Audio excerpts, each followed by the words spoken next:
بسم اللہ الرحمن الرحیم۔ السلام علیکم خواتین و حضرات۔ قرآن مجید رمضان المبارک میں نازل ہوا اور پہلی وحی کے ساتھ رسول اللہ صلی اللہ علیہ وآلہ وسلم نے اپنی نبوت کا اعلان فرمایا، اور یوں رمضان المبارک مسلمان قوم کے اور اس امت کے ظہور کا، اس کے اعلان کا، اور اپنے ہاں مروجہ اصطلاح کے مطابق کہا جا سکتا ہے کہ اس امت کی ولادت کا مہینہ ہے، جس دن یہ امت اس دنیا کے اندر باقی اقوام سے ممتاز ہو کے لا الہ الا اللہ اور محمد الرسول اللہ کے اصول کے اوپر ممتاز ہوئی، الگ ہوئی، اپنے الگ تشخص کے ساتھ کھڑی ہوئی۔ اور اس مہینے کی یہ بات مجھے ہمیشہ اپنے جنم کی یاد دلاتی ہے، اور اس کے ساتھ اس مہینے میں ہی بدر کا معرکہ ہوا،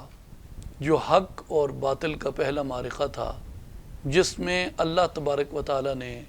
مسلمانوں کے وسائل اسباب کی کمی کے باوجود مسلمانوں کی مدد اور نصرت کی اور مسلمانوں کو فتح یاب کیا۔ تو حق و باطل کا پہلا معرکہ بھی اسی ماہ مبارک میں ہوا، اور قرآن مجید نے اس ماہ مبارک میں آخری کتاب کے نازل ہونے کی بھی ذکر کیا ہے، جیسا کہ قرآن میں ہے کہ شہر رمضان الذی انزل فیہ القرآن ھدی للناس، کہ یہ رمضان کا مہینہ ہے جس میں قرآن اتارا گیا، یعنی قرآن کی وحی کا آغاز ہوا، جو کہ ھدی للناس ہے، عامۃ الناس کے لیے ہدایت ہے۔ یہاں ہدایت عام فرمائی، لیکن جس وقت آپ قرآن مجید کو اس کی مصحفی ترتیب کے ساتھ پڑھتے ہیں، جو کہ ہم پڑھتے ہیں، تو اس میں سورہ بقرہ کا جہاں آغاز ہوتا ہے، وہاں قرآن مجید اس کتاب لا ریب سے ہدایت حاصل کرنے کو ایک طبقے کے ساتھ مخصوص بھی کرتا ہے، اور وہاں پہ ارشاد ہوتا ہے الف لام میم ذالک الکتاب لا ریب فیہ ھدی للمتقین، کہ یہ وہ کتاب ہے جس میں کوئی شک اور کوئی شبہ نہیں ہے، لیکن یہ ہدایت بخشتی ہے متقیوں کو۔ اس لیے کہ جب بندہ دائرہ ایمان میں آ جاتا ہے، اعمال اختیار کرتا ہے، ایمان لاتا ہے، تصدیق بجا لاتا ہے، تو تقوی اس کے دل میں داخل ہوتا ہے۔ اور تقوی کی ایک اور بھی نشانی بھی ہے، اور تقوی کی بعض نے شرط بھی لکھی ہے کہ اللہ تعالیٰ ایمان والوں کو مختلف طریقوں سے آزماتا ہے، اور ان میں بعض نے لکھا ہے کہ سب سے کم درجے کی آزمائش اگر ظاہری اعتبار سے دیکھا جائے، یعنی جس میں بندہ تکالیف سے نہ گزرے، ظاہری مشکلات سے نہ گزرے، جہاد سے نہ گزرے، بھوک سے نہ گزرے، لوگوں کی طرف سے سختی اور جبر کی کیفیت سے نہ گزرے، جیسے ایک بستی میں اکثریت کفار اور مشرکین کی ہے، اور وہ سبھی دولت مند ہیں، اور اس بستی میں ایک گھرانہ غریب نادار لوگوں کا ہے،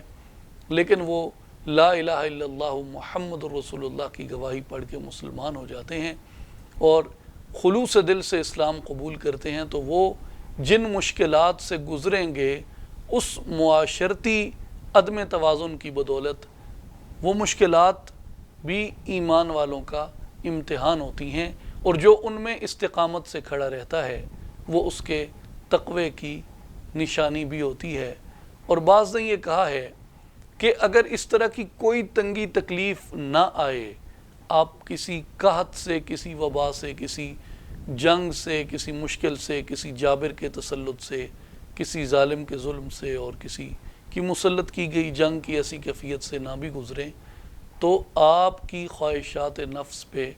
قابو پانا بھی آپ کا امتحان شمار کیا جاتا ہے، اور جب تک آپ اپنی خواہش نفس پہ پوری طرح قابو نہیں پا لیتے، تب تک تقوی وجود کے اوپر اثر نہیں کرتا، تب تک تقوی وجود میں داخل ہی نہیں ہوتا فی الحقیقت۔ اس لیے قرآن مجید یہ کہتا ہے کہ وہ لوگ جو ایمان لائے، جنہوں نے تصدیق کے ساتھ ایمان کو قبول کر لیا، قرآن مجید ان کو ہدایت عطا کرتا ہے، اور ایسی ہدایت عطا کرتا ہے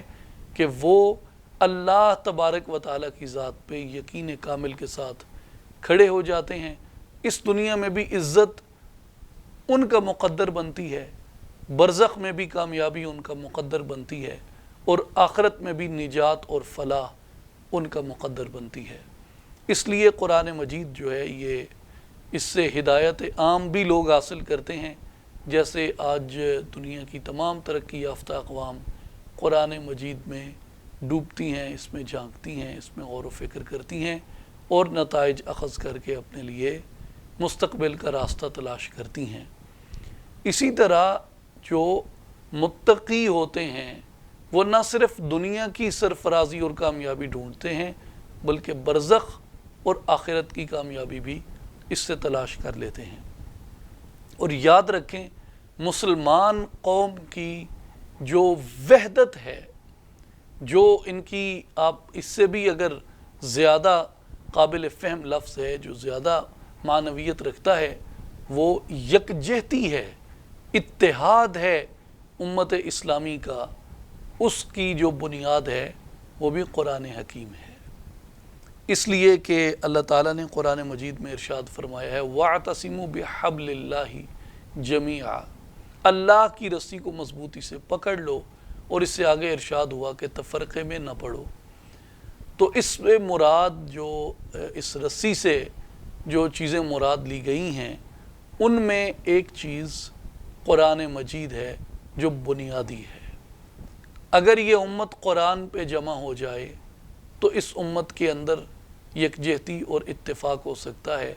اس لیے کہ رسول اللہ صلی اللہ علیہ وآلہ وسلم نے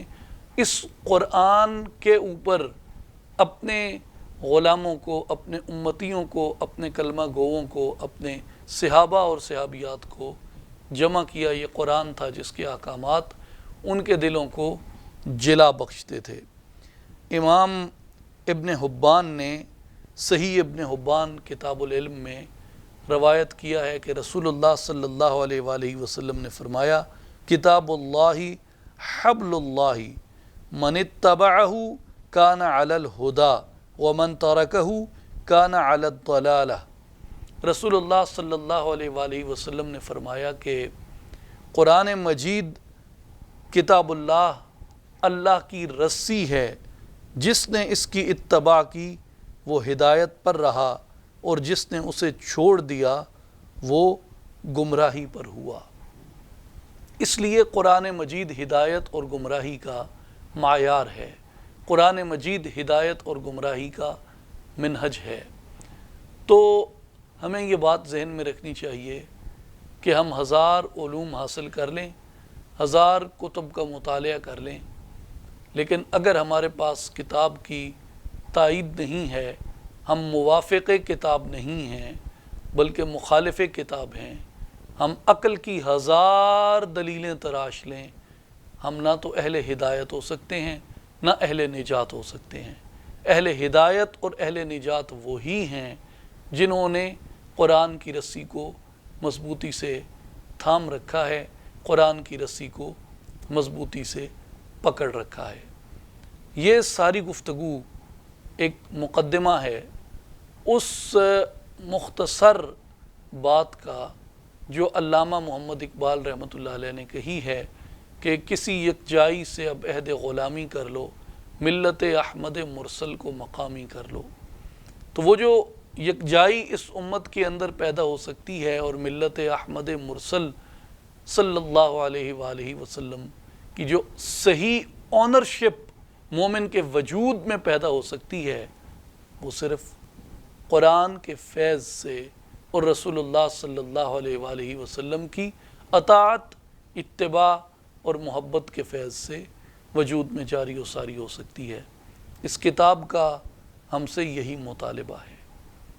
اور جس مہینے میں یہ کتاب نازل ہوئی، جس مہینے میں ہم دنیا میں ایک قوم کے طور پہ الگ ہوئے، ممیز و ممتاز ہوئے،